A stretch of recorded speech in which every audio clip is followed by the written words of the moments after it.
Carlos Ghosn est toujours dans la même stratégie. C'est une stratégie véritablement d'offensive médiatique. On peut parler de blitzkrieg, cette stratégie militaire très offensive. Il y a beaucoup de médias qui se succèdent pour l'interviewer, des médias du monde entier, américains, britanniques, français, peu, très peu, voire absence de médias japonais, mais véritablement c'est une stratégie qu'on pourrait qualifier du rouleau compresseur de l'ancien patron déchu de Renault-Nissan. Désormais, à Beyrouth, au Liban, il y a un temps 2 de la stratégie de Carlos Ghosn. C'est une contre-offensive judiciaire, c'est-à-dire que l'ancien patron veut faire valoir ses droits à la retraite.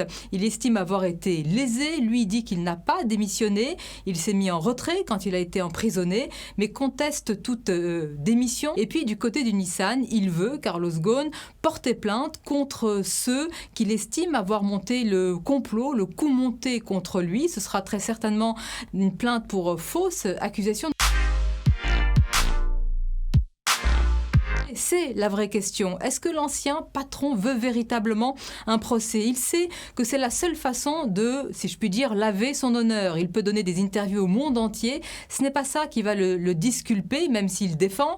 Il faut le reconnaître avec beaucoup de vigueur. Sa version, il sait que seule la vérité pourra éclater d'un procès. On sait qu'en France, il y a déjà une enquête préliminaire qui est ouverte. La logique voudrait peut-être que le procès ait lieu en France, mais pour cela, il faut que les pièces soient envoyées en France. Il faut qu'il y ait aussi une ouverture d'une enquête par rapport aux accusations de malversation financière portées contre lui à Nissan. Donc, c'est tout un parcours judiciaire assez compliqué qui va s'ouvrir. Il va se défendre. De l'autre côté, Nissan, qui a saisi la justice japonaise, ne compte pas du tout revenir sur ces accusations. Au contraire, donc le bras de fer judiciaire est planté. Pour Carlos Ghosn, l'enjeu, c'est de laver son honneur. Pour Nissan, c'est surtout de ne pas perdre la face et peut-être aussi beaucoup d'argent à la clé.